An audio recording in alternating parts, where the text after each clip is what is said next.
салом алейкум азиз, тоҷикёри олам. Бо ман якчанд китобҳои дига аз нуқтаи назари тиб ҷустуҷӯ кардам дар бораи худризоӣ ва якчанд маълумот дига ёфтам дар бораи зарарҳои худризоӣ. Яъне ки худро бо дасти худ чӣ мегӯянд? Ба забони тоҷикӣ ҳаром кардан. Ҳаром кардан ба дасти худ, мисол ки худро мегӯянд чӣ мегӯянд? Холӣ кардан мегӯянд, чӣ мегӯянд тоҷикӣ? Қатъи шумо фаҳмидед не? Худризоӣ маъноиш чист? Дар видеоҳое ки ёрӣ кардам, беш аз ин сабт кардам. Бо дар ҷустуҷӯ шудам, ки дар китобҳои тиб, медисина чӣ мегӯяд, чандта дига гирифтам ба аз ютуб инчунин чанд видеои дига тамошо кардам. Бинед бо дигар сабабҳо чӣ мегӯянд, зарарҳои ки аз замин ба инсон мерасад. Бинен, инсон мегӯяд тарсончак мешавад. Инсон тарсончак мекард аз ҳамин худризоӣ. Тарсончак мешавад, мегӯяд ягон савол ба одам дода наметавонад ва саволашро чӣ мегӯяд доданашро намедонад ва ҷавобро вақте ки медиҳанд аз худ карда наметавонад. Беҷуръат ва нодон мешавад. Бале, бинёз дар асри 21 чӣ хел инсонҳо бисёр фаромӯшхотир шудагианд, ко фаромӯш мега фаромӯш кардам, магазин рафтим, ин чиза харида бояд меовардам, ёдам баромад. Бале, фаромӯшхотир мешавад, нодон мешавад, баъд рафта рафта чӣ мегӯянд, ба харобшавии майнаи сар мерасад. Вақте ки инсон ки нодон шуд, фаромӯшхотир кашид, савол дода ки нашуд, ба чӣ мешавад? Рафта рафта ба бемориҳои чи аст дар медисина? Алцгеймер. Алцгеймер ин маънои он аст, ки гузаштаамаш фаромӯш мекунад, чизи навад дар ёдаш мемонад. Хоб, баъд бо мегӯяд, ки чӣ мешавад, дар ӯ аломат дар зери чашм аломатҳои сиёҳ пайдо мешавад. Ҳамин инсоне ки чӣ мешавад, ку мисол худ кори ба дасти худ худшо ҳаром мекунад, дар зери чашмаш, дар зери чашм мегӯяд ранги сиёҳ пайдо мешавад. Хоб, баъд мегӯяд бо чиз дардҳо дар дасту пойҳо пайдо мешавад. Дар дасту пойҳо нохуш дард мекунад. Духтурҳо мисол аз назар мегзаронанд, ҳама мисол анализҳо вай аст тоза аст, лекин дасту пойҳояш дард карда меистад. Хоб, баъд мегӯяд, ки дасту почаш ба ларза даромадан медарояд.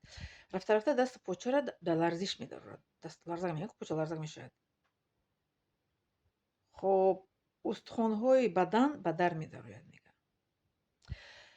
Нисбати ҳамин дарди устухон ман дар чӣ хондагӣ будам? Дар рӯзномаи Рӯз хондагӣ будам. Дар журнали рӯзномаи Рӯз дар Тоҷикистон солҳои 2001 боша ё 5, ҳамин 2000 чанд буда хондагӣ будам, ки ҳамин дарди устухон, дарди ҳамин инсонаку рӯза табобат мекунад. Барои чӣ? Барои он ки дарди устухондарда то ҳоло то асри 21 табобаташ нест. Табобати бо чӣ мегӯянд, тамоман аз байн бурдани дарди устухон, дарди дастҳои пойҳо ё ки устухони кадом узве ки инсон набошад, то асри 21 боз давои табобатша ёфтагӣ нестанд. Дарёфт накарданд ва нест. Карахкунандаҳо ҳаст. Албатта карахкунанда аст, дардро карах мекунад, дардро паст мекунад, кам мекунад, лекин табобат карда шавад, ё ки табобат карда мешавад бо он дороие ки ҳаст аз 21 нест. Дороие ки устухонро табобат мекунад нест. Дар ҳамун рӯзномаи Рӯз ман хондам, ки чи аст, ҳамин рӯза табобат мекунад дарди устухонро. Ман ба шумо мисол меорам, ки ман алҳамдулилла, ки чанд одамҳоеро ки мешиносам, медонам, ки рӯзаи душанбе, панҷшанбе мегиранд, ку мегӯяд, ки устухондар нестем, устухонои поча ва дастамон дард намекунад, сарҳошон дард намекунад, ягон ҷошон дард намекунад. Устухонҳошон ягон устухони юзашон дард намекунад. Яке аз онҳои ман ҳам инчунин ҳастам, ки ман аҳамият додам, ки вақте ки рӯза мегирам, ҳамин устухонҳои поча як дард мекунад, аммо устухонҳои почаро табобат мекунад ҳамин рӯза. Баъд дард мемонад. Дар вақте ки мисол рӯза нестам, ғайри душанбе, панҷшанбе, устухонҳои ягон ҷоям алҳамдулилла мошоалло баракалло дард намекунад. Вале ман намедонам, ки дарди сар чист, худоҷон дард накунад. Дарди сар, дарди поча, дарди даст маъмули нашудагӣ дама.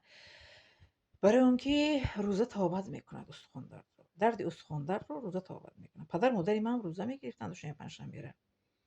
Падари манам ягон бор намегуфт дастҳоам, почаам дард мекунад.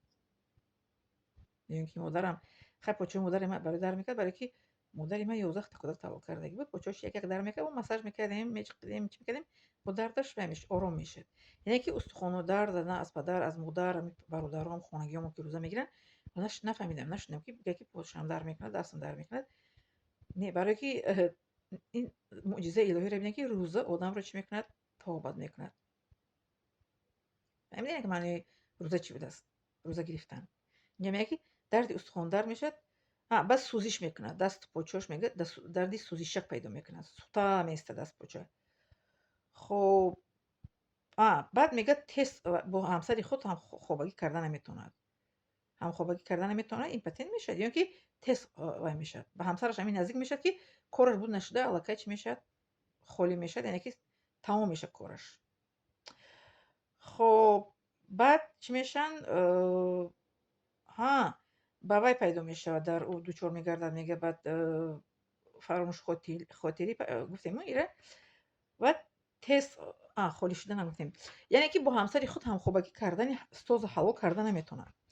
همین همسرش قطعی میشه که چگونه که میخواد نمیتونه، پیش همسرش خودش تمام میکنه، پیش اما همسرش میرسد میگه همین کتاب افتگه، همین همسرش در آغوش گرفت الکی تمام میکنه کارش، به همسرش نرسه تمام میشه.